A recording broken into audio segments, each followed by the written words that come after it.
Hi hello friends, ಎಲ್ರಿಗೂ ನಮಸ್ಕಾರ. North East ಸ್ಪೈಸಸ್ಗೆ ಎಲ್ರಿಗೂ ಸ್ವಾಗತ.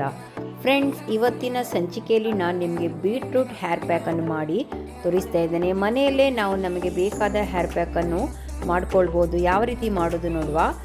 ಇದು ಮೆಹಂದಿ ಎಲೆಗಳು, ಮೆಹಂದಿ ಗಿಡ ನೋಡಿ. ಈ ಎಲೆಗಳನ್ನು ತೆಗೆದು ಚೆನ್ನಾಗಿ ತೊಳೆದು ಒಂದು ಸೈಡಲ್ಲಿ ಇಟ್ಕೊಳ್ಬೇಕು ಮೊದಲು. ಫ್ರೆಂಡ್ಸ್, ನನ್ನ ಸ್ನೇಹಿತೆ ಸಂಧ್ಯಾ ಪ್ರಭು ಒಬ್ಬ ಬ್ಯೂಟಿಷಿಯನ್.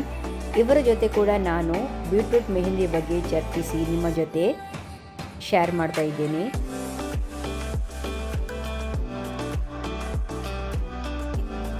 ಎರಡು ಟೀ ಸ್ಪೂನಷ್ಟು ಟೀ ಪೌಡ್ರನ್ನು ಒಂದು ಬೌಲಲ್ಲಿ ಹಾಕಿ ಸ್ವಲ್ಪ ನೀರು ಹಾಕಿ ಬೇಯಿಸ್ಕೊಳ್ವಾ.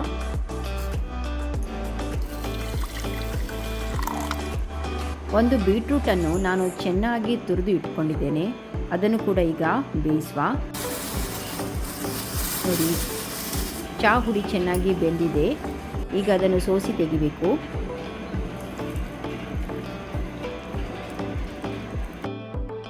ಇವಾಗ ತುರಿದ ಬೀಟ್ರೂಟನ್ನು ಕೂಡ ಸ್ವಲ್ಪ ನೀರು ಹಾಕಿ ಬೇಯಿಸ್ಕೊಳ್ವಾ. ಒಂದು 5 ನಿಮಿಷದಷ್ಟು ಬೇಯಿಸಿದರೆ ಸಾಕು.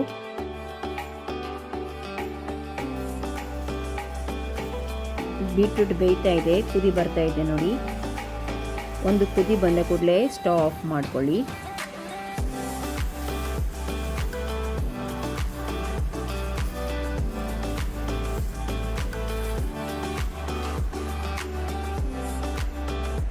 ಈಗ ಚಹಾ ಹುಡಿ ಬೇಯಿಸಿದ ನೀರನ್ನು ಕೂಡ ಇದಕ್ಕೆ ಹಾಕಿ ಬೆರೆಸುವ.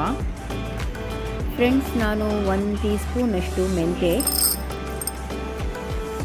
ಚೆನ್ನಾಗಿ ಹುರಿದುಕೊಳ್ತಾ ಇದ್ದೇನೆ. ಇದಕ್ಕೆ 2-3 ಬಾದಾಮ್ ಕೂಡ ಹಾಕಿ ಚೆನ್ನಾಗಿ ಹುರಿದುಕೊಳ್ಳುವ. ಮೆಂತೆ ಹಾಗೂ ಬಾದಾಮ್ ಕೂಡ ನಾನು ಹೇರ್ ಪ್ಯಾಕ್ಗೆ ಹಾಕ್ತಾ ಇದ್ದೇನೆ. ಮೆಂತೆ ಹಾಗೂ ಬಾದಾಮ್ ಚೆನ್ನಾಗಿ ಹುರಿದಾದ್ಮೇಲೆ ಎಲ್ಲವನ್ನು ಕೂಡ ಈಗ ಬೆರೆಸ್ಕೊಳ್ವಾ. ತೊಳೆದಿಟ್ಟ ಮೆಹಂದಿ ಎಲೆಗಳನ್ನು ಕೂಡ ನಾನು ಇದಕ್ಕೆ ಹಾಕಿ ಬೆರಿತಾ ಇದ್ದೇನೆ. ಈಗ ಇದು ಮಿಶ್ರಣ ಎಲ್ಲ ಆರಿದ ನಂತರ ಚೆನ್ನಾಗಿ ರುಬ್ಬಿಡುವ.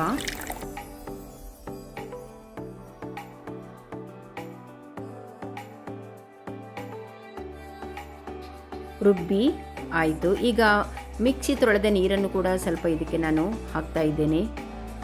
ಹದ ತೆಳು ಮಾಡಿ ಇದನ್ನು 8ರಿಂದ 10 ಗಂಟೆ ಆದರೂ ಈ ರೀತಿ ಇಟ್ಕೊಳ್ಬೇಕು. ಬೀಟ್ರೂಟ್ ಹೇರ್ ಪ್ಯಾಕ್ ಈಗ ರೆಡಿಯಾಗಿದೆ ಫ್ರೆಂಡ್. 1 ವೀಕ್ ಕೂಡ ನೀವು ರೆಫ್ರಿಜರೇಟ್ ಮಾಡಿ ಇದನ್ನು ಇಟ್ಕೊಳ್ಬಹುದು. ಬನ್ನಿ ಸಂಧ್ಯಾಕನ ಮನೆಗೆ ಹೋಗುವ. ನೋಡಿ, ಸಂಧ್ಯಾಕನ ಮಗಳು ಎಷ್ಟು ಚೆನ್ನಾಗಿ ಹರಿವಾಣ,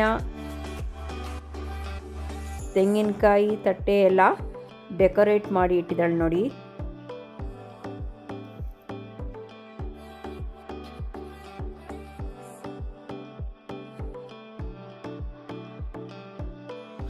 ಫ್ರೆಂಡ್ಸ್, ನಾನು ನನ್ನ ಫ್ರೆಂಡ್ ಸಂಧ್ಯಾಕನ ಮನೆಗೆ ಬಂದಿದ್ದೇನೆ. ಇವರೊಂದು ಬ್ಯೂಟಿಷಿಯನ್. ಇವರ ಹತ್ರ ನಾವು ಹರ್ಬಲ್ ಮೆಹಂದಿ ಬಗ್ಗೆ ಸ್ವಲ್ಪ ಮಾಹಿತಿ ತಗೊಳ್ವಾ. ಸಂಧ್ಯಾಕ, ಹರ್ಬಲ್ ಮೆಹಂದಿ ನೀವು ಮಾಡ್ತೀರಲ್ಲ ಅಂತ ನಾನು ಕೇಳಿದ್ದೇನೆ. ನಾನು ಕೂಡ 2-3 ಸಲ ಯೂಸ್ ಮಾಡಿದ್ದೇನೆ. ಹರ್ಬಲ್ ಮೆಹಂದಿ ಮಾಡುವಾಗ ನಾವು ಅದು ನಮ್ಮ ಆರೋಗ್ಯಕ್ಕೆ ಹೇಗೆ ಉಪಯೋಗ, ಒಳ್ಳೆಯದಾಗಿ ಅದು ಬರ್ತದ, ಇಲ್ಲಾಂದ್ರೆ ಈಗ ಪ್ಯಾಕೆಟ್ ಮೆಹಂದಿ ಕೂಡ ಸಿಗ್ತದಲ್ಲ ರೆಡಿಮೇಡ್, ಯಾವುದು ಒಳ್ಳೆಯದು ಸಂಧ್ಯಾಕ? ನನ್ನ ಪ್ರಕಾರ ಹರ್ಬಲ್ ಮೆಹಂದಿ ಒಳ್ಳೆಯದು. ಅಂದರೆ ನಾವು ಮನೆಯಲ್ಲೇ ರೆಡಿ ಮಾಡೋದು ಮೆಹಂದಿ ಉಂಟಲ್ಲ, ಅದು ನಮ್ಮ ಹ್ಯಾರಿಗೆ ಒಳ್ಳೆಯದು. ನಾನೀಗ ಮನೆಯಲ್ಲಿ ರೆಡಿ ಮೆಹಂದಿ ಮಾಡ್ತೀನಿ. ಯಾಕಂದರೆ ಹ್ಯಾರಿಗೆ ಒಳ್ಳೆಯದು, ಹೆಲ್ತ್ ಬೇಕಲ್ಲ, ಅದಕ್ಕಾಗಿ ನಾನು ಹ್ಯಾರಿಗೆ ಮೆಹಂದಿ ಹಾಕ್ತೀನಿ. ಈಗ ಬೇರೆಯವರಿಗೆ ಮೆಹಂದಿ ಇದು ರೆಡಿ ಮಿಕ್ಸ್ ಮೆಹಂದಿ ಉಂಟಲ್ಲ, ಅದು ಬೇಕಾದರೆ ಹಾಕ್ತೇನೆ. ಈಗ ಹೇರ್ ಡೈ ಹಾಕ್ತಾರೆ. ಯಾಕಂದ್ರೆ ಈಗ ಕೆಲವರು ವರ್ಕಿಂಗ್ ಲೇಡೀಸ್ ಇರ್ತಾರಲ್ಲ, ಅವರಿಗೆ ಟೈಮ್ ಇರುವುದಿಲ್ಲ. ಹಾಗೆ ಅವರಿಗೆ ಅದು ರೆಡಿಮೇಡ್ ಮೆಹಂದಿ ಕೂಡ ಯೂಸ್ಫುಲ್. ಆದ್ರೆ ನಿಜವಾಗಿ ಆರೋಗ್ಯ ದೃಷ್ಟಿ ನೋಡಿದ್ರೆ ಹರ್ಬಲ್ ಮೆಹಂದಿ ತುಂಬಾ ಒಳ್ಳೆಯದು. ಯಾಕಂದ್ರೆ ಅದು ಮೆಹಂದಿ ತಲೆಗೆ ಹಾಕುದ್ರಿಂದ ಹೇರ್ ಒಂಥರ ಶೈನಿಂಗ್ ಆಗ್ತದೆ, ಮತ್ತೆ ಹೇರ್ ಫಾಲ್ ಆಗುದಿಲ್ಲ. ಸಂಧ್ಯಾಕ್ಕೆ, ನೀವು ಬೇರೆ ಏನಿಲ್ಲ ಹರ್ಬಲ್ ಕ್ರೀಮ್ ಮನೆಯಲ್ಲಿ ಮಾಡ್ತಾ ಇದ್ದೀರಿ? ನಾನು ಫೇಸ್ ಕ್ರೀಮ್ ಅಂತ ತಗೊಂಡಿದ್ದೇನೆ ನಿಮ್ಮ ಹತ್ರ, ನನಗೆ ತುಂಬಾ ಒಳ್ಳೆ ರಿಸಲ್ಟ್ ಕೂಡ ಬಂದಿದೆ ಅದರದ್ದು. ಬೇರೆ ಏನೆಲ್ಲ ಮಾಡ್ತೀರಿ ನೀವು? ನಾನು ಲಿಪ್ ಬಾಮ್ ಮಾಡ್ತೇನೆ, ಮತ್ತೆ ಹೇರ್ ಸಿರಮ್ ಮಾಡ್ತೇನೆ, ಮತ್ತೆ ಇದು ಫೇಸ್ ಕ್ರೀಮ್ ಮಾಡ್ತೇನೆ. ಈ ಫೇಸ್ ಕ್ರೀಮಿಂದ ಏನೆಲ್ಲ ಉಪಯೋಗ ಅಂದರೆ ಫೇಸಿಗೆ ಇದು ಸನ್ ಬರ್ನ್ ಆಗ್ತದಲ್ಲ, ಆ ಸನ್ ಬರ್ನ್ ಹೋಗ್ತದೆ. ಮತ್ತೆ ಫೇಸ್ ಇದು ಕೊಳೆ ಎಲ್ಲ ಉಂಟಲ್ಲ, ಅಂದರೆ ಮಸಾಜ್ ಮಾಡುವಾಗ ಅದ್ರದ್ದು ಎಲ್ಲ ನೀವು ಸೋಪ್ ಹಾಕಿ ಸ್ನಾನ ಮಾಡ್ತೀರಾ ಹೌದು, ಆದರೆ ಈ ಕ್ರೀಮಿಂದ ಫೇಸಿಗೆ ಇದ್ದದ್ದು ಕೊಳೆ ಎಲ್ಲ ಹೋಗ್ತದೆ. ಮತ್ತೆ ಇದು ಕಣ್ಣಿದು ಕೆಳಗೆ ಕಪ್ ಕಪ್ ಆಗ್ತದಲ್ಲ, ಡಾರ್ಕ್ ಸರ್ಕಲ್ ಎಲ್ಲ ಹೋಗ್ತದೆ. ನಿಮ್ಮದು ಈಗ ನೀವು ಹೇರ್ ಕಲರಿಂಗ್ ಬಿಟ್ಟು ಬೇರೆ ಏನೆಲ್ಲ ಮಾಡ್ತೀರಿ? ನಾನು ಹೇರ್ ಕ್ರೀಮ್ ಮಾಡ್ತೇನೆ, ಹೇರ್ ಸಿರಮ್ ಮಾಡ್ತೇನೆ, ಲಿಪ್ ಬಾಮ್ ಮಾಡ್ತೇನೆ, ಮತ್ತೆ ಮಾಯಶ್ಚರೈಸರ್ ಕ್ರೀಮ್ ಮಾಡ್ತೇನೆ. ಅಂದ್ರೆ ಪಿಂಪಲ್ ಇದ್ರೆ ಪಿಂಪಲ್ ಅಂದ್ರೆ ಅದರಿಂದ ಫೇಸ್ ಕ್ರೀಮಿಂದ ಪಿಂಪಲ್ಗೆ ಮಸಾಜ್ ಮಾಡ್ತಿರಲ್ಲ, ಮಸಾಜ್ ಮಾಡ್ತಾ ಮಾಡ್ತಾ ಅದು ಸ್ವಲ್ಪ ಮಾರ್ಕ್ಸ್ ಎಲ್ಲ ಪಿಂಪಲ್ ಮಾರ್ಕ್ಸ್, ಸನ್ ಬರ್ನ್ಸ್ ಎಲ್ಲ ಹೋಗ್ತದೆ. ಹಾಗೆ ನೀವೇ ಮನೆಯಲ್ಲಿ ಮಾಡುವಂಥದ್ದು ಹರ್ಬಲ್ ಕ್ರೀಮ್. ಮತ್ತೆ ಬೇರೆ ಏನು ಮಾಡ್ತೀರಿ? ಫೇಸ್ ಕ್ರೀಮಿಂದ, ಫೇಸ್ ಸಿರಮಿಂದ ನಿಮ್ದು ಹೇರಿಗೆ ಶೈನಿಂಗ್ ಬರ್ತದೆ, ಹೇರ್ ಫಾಲ್ ಹೋಗ್ತದೆ. ಹಾಗೆ ಹಾಗೆ ಹಾಗೆ ಸರಿ ಸರಿ.